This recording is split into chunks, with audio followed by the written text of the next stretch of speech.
El presidente López Obrador le solicitó al gobierno de España que públicamente se disculpe por la matanza hace 500 años. ¿Cómo Por la ves? conquista de España.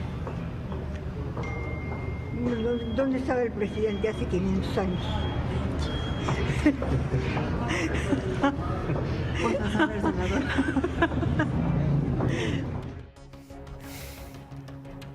Buenas noches, así reaccionó la senadora de Morena, Ifigenia Martínez, cuando le pidieron una opinión sobre la exigencia del gobierno del presidente López Obrador a España.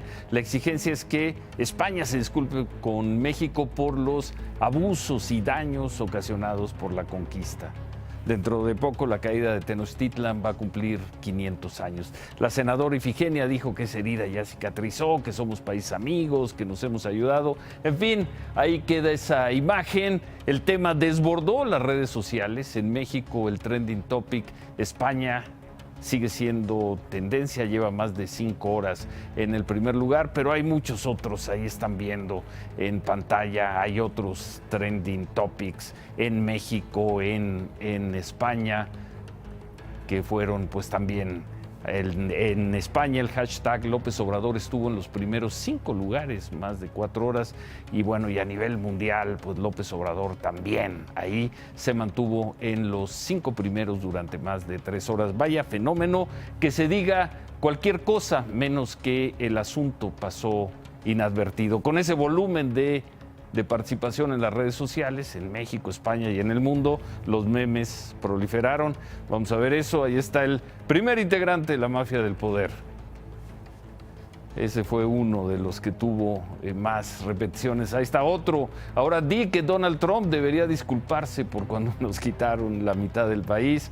Y hay otro en el que aparece hasta el gobierno de Francia. Francia exige a Italia disculpas por el comportamiento de Julio César en la Guerra de las Galias. Me inspiré en López Obrador, dijo el presidente francés Macron. Todo esto por lo que hoy se conoció. El diario El País adelantó la nota y luego el presidente López Obrador reconoció que desde el 1 de marzo le envió una carta al rey de España pidiéndole que se disculpe por los abusos cometidos por los españoles en la conquista. Aquí están con nosotros nuestras autoridades. Fue a su tierra a tocar el tema que más le gusta. Desde Comalcalco, Tabasco, la antigua ciudad maya de ladrillos, el presidente López Obrador habló de historia, pero no como relato, sino como acto de gobierno. España y la Iglesia Católica, dijo, deben pedir perdón por los agravios cometidos durante la conquista. Envié ya una carta al rey de España y otra carta al Papa para que se haga un relato de agravios y se pida perdón a los pueblos originarios. Acompañado de su esposa, la historiadora Beatriz Gutiérrez Müller, el presidente adelantaba el tema de su discurso vespertino.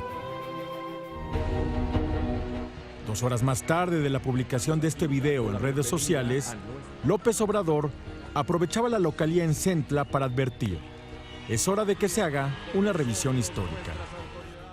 No es el propósito resucitar estos diferendos,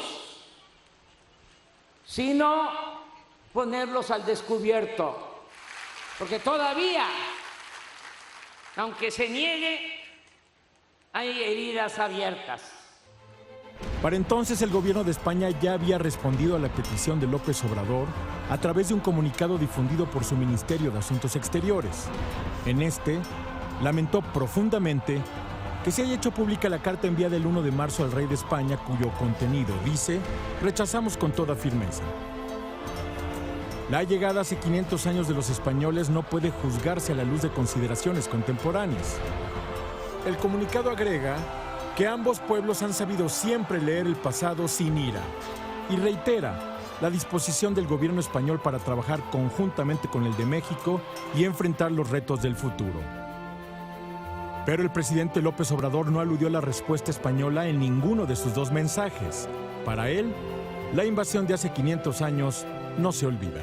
No podríamos nosotros conmemorar los 500 años sin ponernos al corriente con lo que aconteció. Y no solo es que el rey de España y el Papa Francisco, que ya lo ha hecho en otros países, lo hizo en Bolivia, queremos que lo haga también en México. ¡Viva México! Pues así la historia. Desde el 1 de marzo, el presidente López Obrador le envió una carta al rey de España pidiéndole esto, una disculpa del gobierno español, del rey, del Estado español a México por los agravios de la conquista, que en el 2021 se cumplirán 500 años. Eso es lo que pide el gobierno mexicano. Algo parecido había pedido el gobierno venezolano en el 2017. En fin, pues fue la nota, en buena medida la nota de hoy. Y un tema que dividió opiniones en las redes sociales. Vamos a ver dos extremos. Por un lado, vamos a ver el de Epigmenio Ibarra. Escribió en Twitter: construir el futuro implica reconocer los agravios que en el pasado se han infringido a otras naciones. Nada más saludable para emprender un proceso real y profundo de reconciliación que celebrar estos 500 años pidiendo perdón. Lo hizo la Iglesia, ¿por qué no habría de hacerlo España? Un tuit que resume muy bien la posición en favor del presidente López Obrador. Pero por el otro lado, se difundieron tweets como este del escritor Arturo Pérez Reverte, que es uno de los más populares en España, de los que más leídos, que más libros venden en los últimos 25 o 30 años. Tuiteó que se disculpe él, refiriéndose al presidente López Obrador, que se disculpe López Obrador, que tiene apellidos españoles y vive allí, en México. Si este individuo, López Obrador, se cree de verdad lo que dice, es un imbécil. Si no se lo cree, es un sinvergüenza. Los dos extremos. Y hablando de estos temas, en fin, queda esto. Vamos a ver qué curso toma esta exigencia del gobierno mexicano a España para que se disculpen por los hechos de la consulta. Hoy, por cierto, arqueólogos del Instituto Nacional de Antropología e Historia descubrieron una ofrenda azteca en una de las excavaciones que se hacen en el Templo Mayor, esto en el centro de la Ciudad de México. El arqueólogo responsable de la obra, Leonardo López Luján, dijo que la agencia Reuters, le dijo a la agencia Reuters que creen que en esta excavación es posible localizar la tumba de un emperador azteca. Sería la primera vez que se dé un encuentro, un entierro de esta magnitud desde hace muchísimos años ahí en el Templo Mayor. Por cierto, regresando a Tabasco en la conmemoración de los 500 años de la batalla de Centla, Beatriz Gutiérrez Müller, esposa del presidente López Obrador, narró a los asistentes cómo ocurrió esa batalla. Esto es parte de lo que dijo. La derrota de los mexicanos implicó que nuestros ancestros fuesen gobernados por España durante 300 años. Como pueden ver, recordar es indispensable para el presente. La libertad, igualdad y fraternidad no han sido producto de la nada o de ideologías viejas o retardatarias.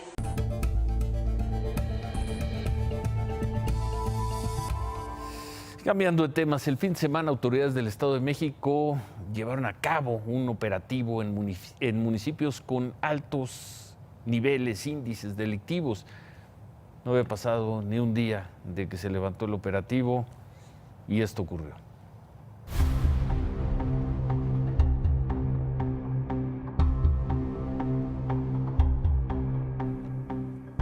Policías federales, estatales y municipales, además de elementos del ejército, más de 4,000 agentes en 37 municipios del Estado de México realizaron un operativo durante viernes y sábado en el que anunciaron la detención de 309 presuntos delincuentes. Pero el domingo, aquí en Tecama quemaron una combi. Al menos 3 personas abordaron una combi, asaltaron a los pasajeros y después de bajarlos, quemaron la unidad. Ni un día duró el efecto del operativo.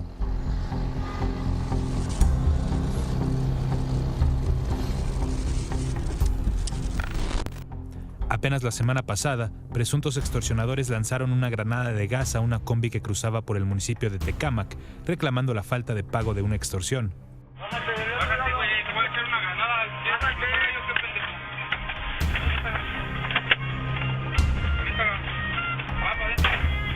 Era la advertencia de lo que venía después.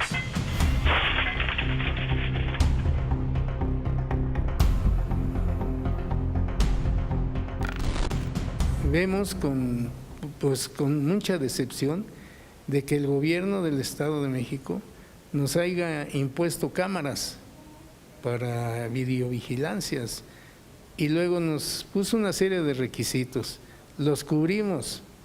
Ahí están los videos, ahí están las caras de los asaltantes, ahí están los que nos agreden. ¿Y qué pasa? No pasa nada. Para las rutas de combis que cruzan los municipios de Tecámac y Zumpango por la carretera México-Pachuca, la situación ya es insostenible. Pocos choferes quieren trabajar con ellos. Cámara, mi gente, ya se la saben, ¿eh? Aquí relajado, puto, vete relajado. Tu teléfono, tu verga, mi poeta. Han parado bastantes unidades, han renunciado, yo creo que un 30-40% de conductores que no quieren arriesgar su vida. Y pues nosotros los entendemos perfectamente bien. Está bien, paren las unidades y esperemos que se calmen las aguas o la autoridad haga algo por nosotros. Pues todos salimos con lo mismo, con miedo. Nadie sale seguro. El domingo las autoridades detuvieron a uno de los 3 delincuentes que quemaron la combi en Tecámac, identificado como Daniel, de 18 años. Pero nada se sabe de quienes ordenan las extorsiones a los transportistas.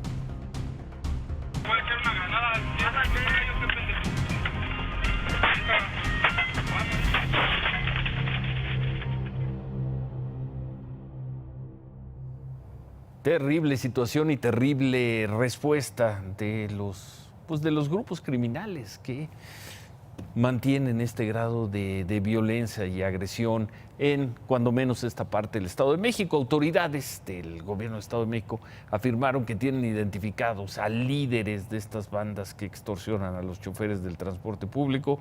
Pues veremos si, aparte de identificarlos, logran proceder contra ellos y, sobre todo, lo central, lo verdaderamente significativo, consiguen que cientos de miles de personas que se mueven en esas regiones del Estado de México todos los días puedan viajar con tranquilidad, algo que es una demanda en el Estado de México, cuando menos en los últimos 20, si no es que 30, si no es que 40 y si no es que 50 años. En las últimas horas se registraron al menos 10 asesinatos en Chihuahua. De acuerdo con la Fiscalía del Estado, los asesinatos se dieron en distintos municipios. Se han registrado desde el domingo en la tarde. Entre ellos está el de un policía municipal de la ciudad capital de Chihuahua, quien murió a tiros en la colonia Insurgentes. La Fiscalía General de Jalisco informó que en la denuncia por la desaparición de 3 hombres en el municipio de Tlaquepaque hace 12 días no están, como se había dicho, no están involucrados elementos de la Marina. Había corrido esa versión, hoy la autoridad lo desmiente. El fin de semana se informó que los marinos estaban involucrados en la desaparición de 3 personas, César Hernández, Lázaro Sánchez y Eligio Sánchez, pero los familiares de las víctimas nunca señalaron que personal de la Marina o de alguna corporación policíaca participara en la desaparición. En la denuncia refieren que fueron civiles armados que se llevaron a estos 3 hombres.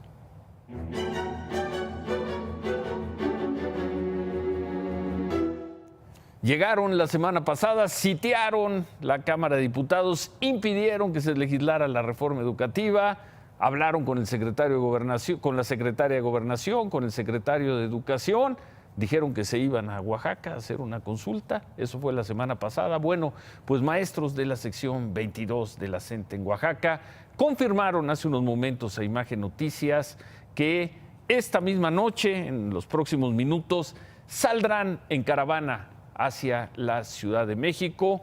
Nos informan que vienen unos 2,000 maestros, más o menos la cantidad que estuvo aquí la semana pasada, y vienen a manifestarse de nuevo para exigir la cancelación, la derogación, la abrogación de la reforma educativa.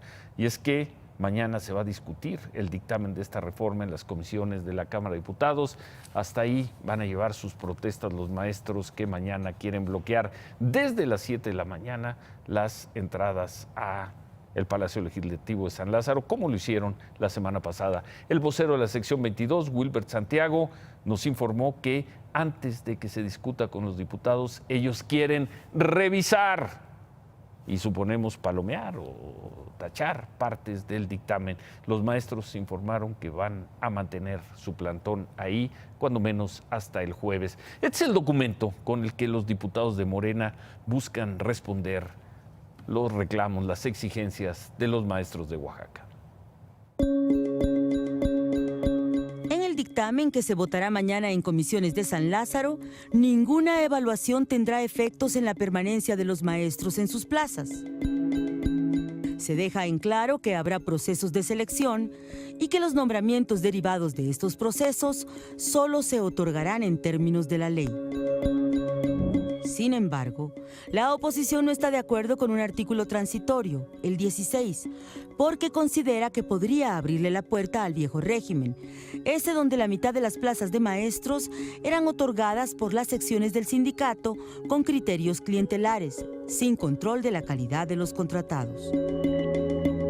La CENTE exige que la condición laboral del magisterio quede así, en el apartado B de la Ley del Trabajo.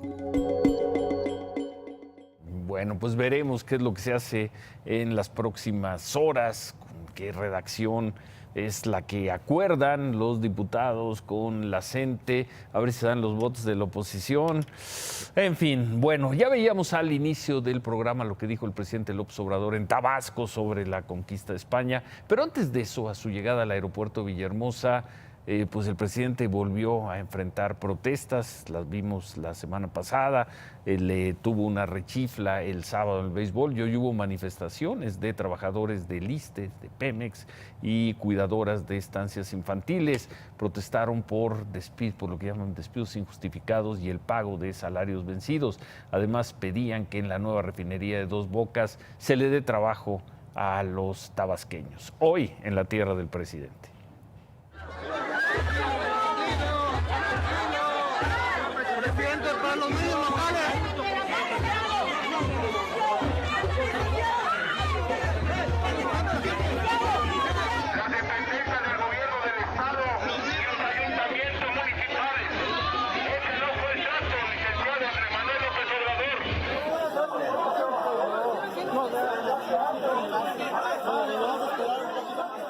De distinta magnitud, pero vimos aquí el viernes protesta cuando llegó a Acapulco.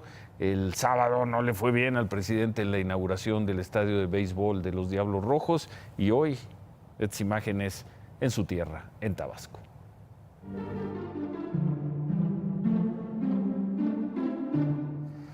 El subsecretario de Gobernación, Alejandro Encinas, presentó la situación en la que se encuentra el mecanismo de protección para defensores de los derechos humanos y periodistas. Hay 790 personas inscritas, la mayoría son activistas y defensores de derechos humanos.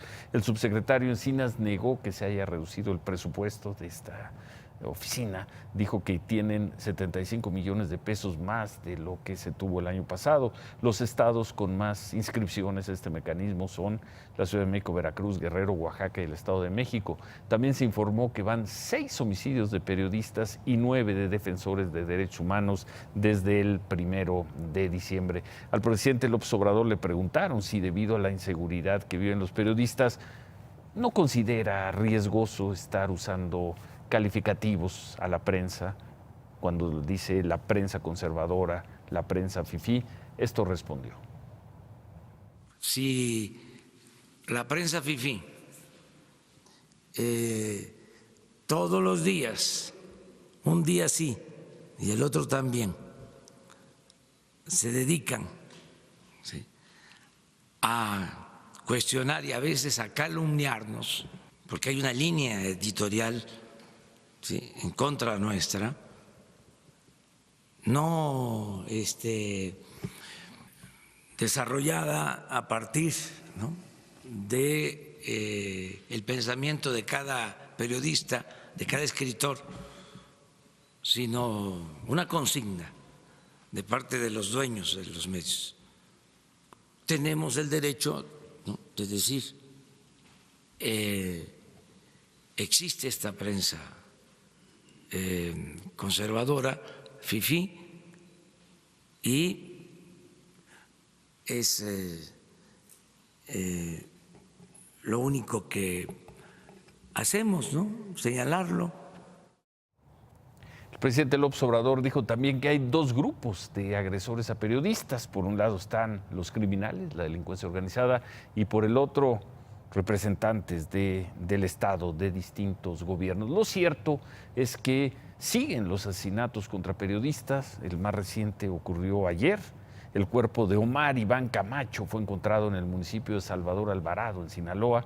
Estaba tirado bajo un puente en una carretera. De acuerdo con las primeras investigaciones, Omar murió por un golpe en la cabeza. Omar Iván Camacho se dedicaba al periodismo deportivo. Por el asesinato, hoy se manifestaron periodistas de Culiacán y de Guamúchil. En Culiacán, la manifestación fue afuera de la Fiscalía del Estado y ahí pidieron que se aclare de inmediato el asesinato, mientras que en Guamúchil un grupo de unos 15 periodistas marcharon a la funeraria donde se veló el cuerpo de Omar.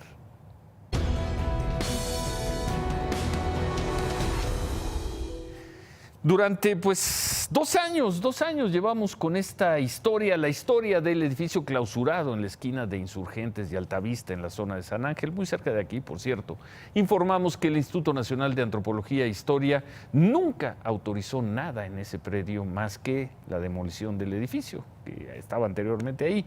Sin embargo, se construyeron 12 pisos. Hoy, la alcaldía de Álvaro Obregón confirmó a Imagen Noticias que los anteriores delegados de ahí de Álvaro Obregón sí emitieron para esta obra al menos 2 permisos ilegales de construcción, por lo que, y esta es información que nos dan hoy, varios pisos de esa construcción serán demolidos.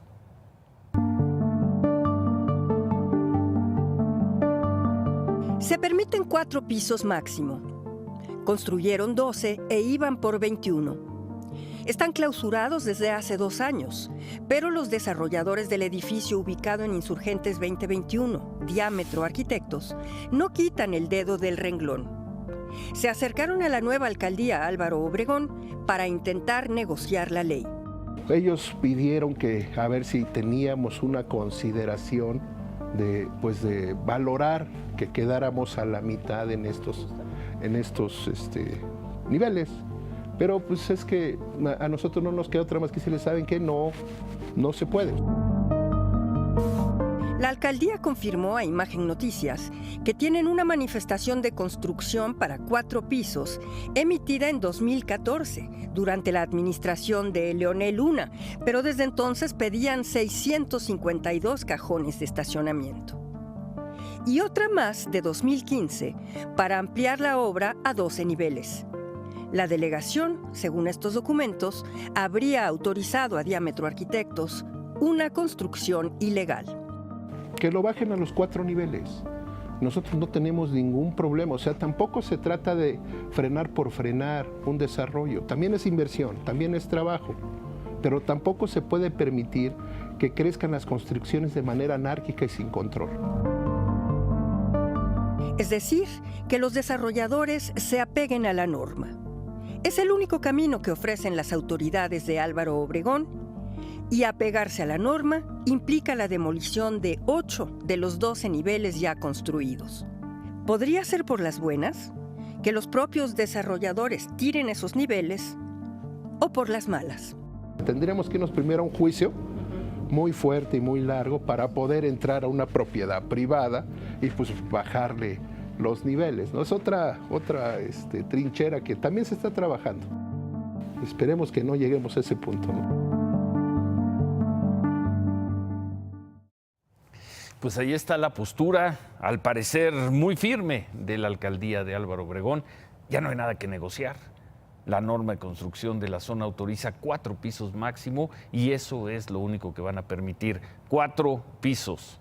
Por lo que al parecer los señores de Diámetro Arquitectos van a tener que demoler, que tirar 8 pisos pero hay más responsables. ¿Qué va a pasar, por ejemplo, con Leonel Luna, quien fuera el delegado ahí de Álvaro Obregón, que autorizó esta y muchas otras obras ilegales y que hoy es presidente de la Comisión de Gobierno de la Asamblea Legislativa?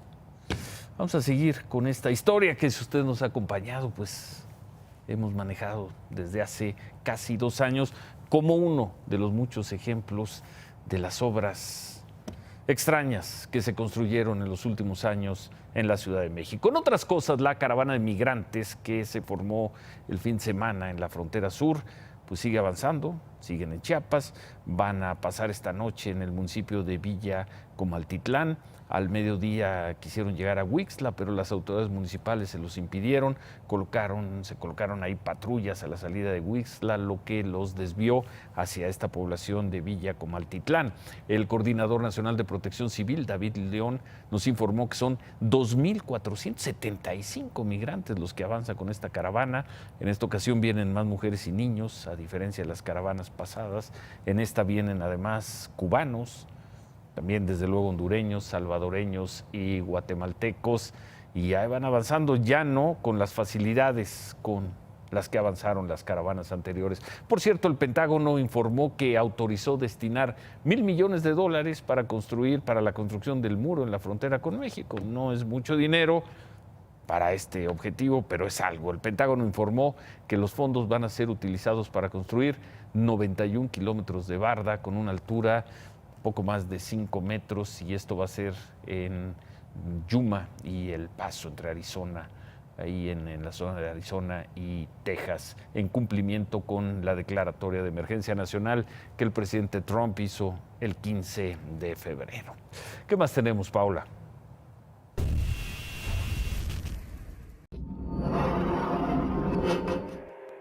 Después de que 2 personas fallecieron al saltar en paracaídas en Tequisquitengo, Morelos, el director de la empresa de paracaidismo Albatros, Jorge Gaitán, aseguró que en 5 años esto nunca les había ocurrido. Que esto es pues una situación provocada por algún humano, no es un tema de falla de equipamiento ni nada por el estilo. Esto seguramente tuvo que ver mucho con alguna persona o alguien que estaba en ese vuelo que manipuló de alguna manera y accionó el mecanismo de liberación del paracaídas. La empresa Albatros cuenta con una certificación estadounidense para poder operar, además de permisos otorgados en ese país, según publicaron en un comunicado. El director de la empresa también dijo que las aseguradoras en el país no cuentan con seguros para este tipo de deportes. Por otra parte, la secretaria de Turismo y Cultura en Morelos, Margarita González, informó que llevan a cabo la investigación para determinar las causas del accidente.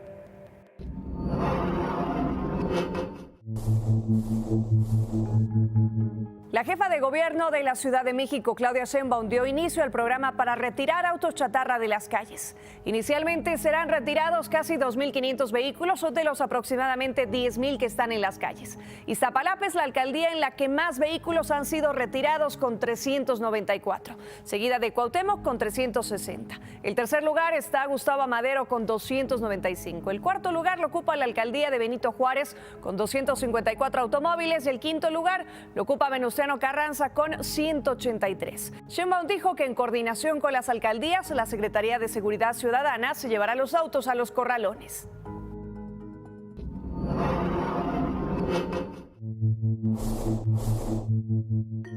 Un fuerte incendio se registra en la reserva de la biosfera La Encrucijada en Chiapas. Desde hace 4 días el incendio consumió al menos 900 hectáreas de pastizales donde se encuentra fauna endémica, según informó la Comisión Nacional de Áreas Naturales Protegidas. Hasta esta mañana el siniestro había sido controlado en un 50% en algunas de las áreas afectadas, pero los trabajos continúan. Elementos de la Secretaría de la Marina y de Protección Civil siguen trabajando en el área para sofocar el incendio. Permiso, Ciro. Gracias, Paola. El jefe de la oficina de la presidencia, Alfonso Romo, participó en una asamblea general con la Cámara de Comercio Americana. Ahí el señor Romo aseguró que la prioridad del gobierno del presidente López Obrador es que no haya déficit en el presupuesto, por lo cual se están tomando las medidas necesarias. Dijo que, como ha dicho el presidente, van a pasar de la austeridad, si es necesario, una pobreza franciscana, por lo que es probable que vengan más recortes en el gobierno. Alfonso Romo aseguró que él ha defendido a las secretarías porque las ve agobiadas, porque les quitaron parte del presupuesto de la gente, pero que todo indica que vendrán más recortes en las oficinas del gobierno.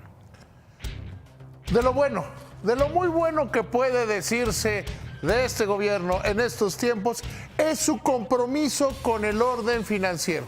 Estas declaraciones de Alfonso Romo no tienen desperdicio.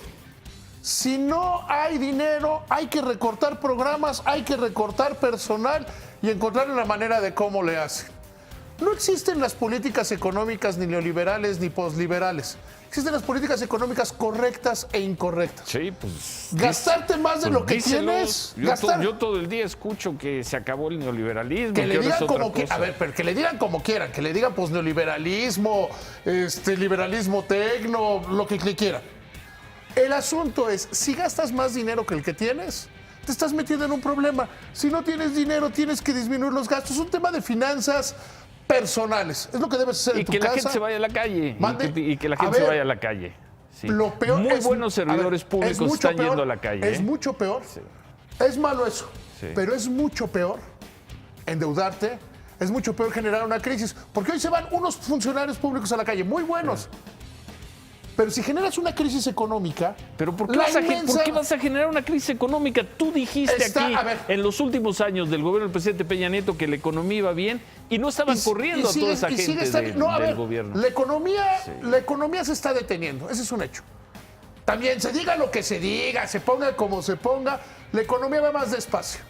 Si crecemos al 1.6% este año, y no es de gusto, de no gusto del presidente. Pero no te salgas del tema. Es que ese es el tema. Sí. Hay menos recaudación de impuestos. Si hay menos recaudación de impuestos, el gobierno tiene menos dinero. Si tiene menos dinero, tiene dos opciones. O recorta programas y recorta personal, es decir, se aprieta el cinturón, o se pone a endeudarse, a generar déficit y a deber, que eso termina generando una crisis para todos los mexicanos.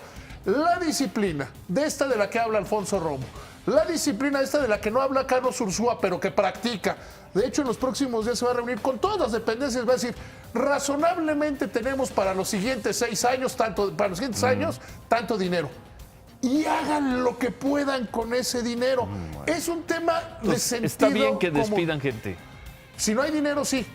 Si no hay, evitas un mal mayor. Y esa gente ahí que se rasque como pueda. A ver, Ciro, entonces los dejamos. No, te pregunto. No, entonces los dejamos. Es que la otra opción yo no sé, dejarlos. Yo te pregunto. La otra opción es dejarlos y empezar a endeudar al país. Bueno. Generar déficit, gastarse en lo que no se tiene, que eso termina en crisis. Y si algo bueno ha tenido la economía mexicana, desde 1995 no ha estado en crisis. Y llevamos creciendo 10 años consecutivos. Y eso se logra gastando lo que se tiene. Si no se tiene, pues hay que aguantarse. Remátala, David. Pero se van a tener que aguantar son los de Estados Unidos, porque la Secretaría de Economía dijo que no va a aceptar aranceles o cuotas al acero mexicano. Bueno, Javier. Ciro, vamos a regresar con el análisis de México. Echamos las campanas a vuelo muy rápido. Estamos tan emocionados que podemos decir que esto va a funcionar. Después de la pausa vamos a comentar eso. Volvemos con Javier y dicen los maestros de Oaxaca que solo vienen 2,000 y que solo van a sitiar la Cámara de Diputados. Y si por ahí se pintan de guerra, ¿qué va a pasar con la Ciudad de México? Volvemos con ese tema.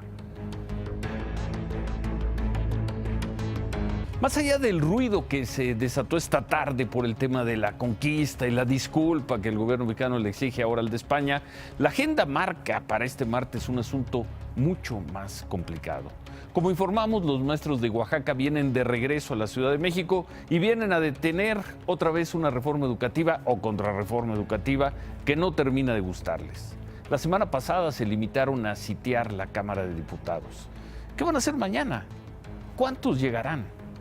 El presidente López Obrador ya dijo que él no los va a tocar, así es que ojalá los maestros no vengan pintados de guerra, porque si su objetivo es ir más allá de San Lázaro y desquiciar la vida de la capital, es decir, desquiciar la vida de cientos de miles de millones de personas, los gobiernos federal y de la Ciudad de México no la van a tener tan fácil a la hora de decir que los maestros hagan lo que les venga en gana, porque nosotros no somos un gobierno represor.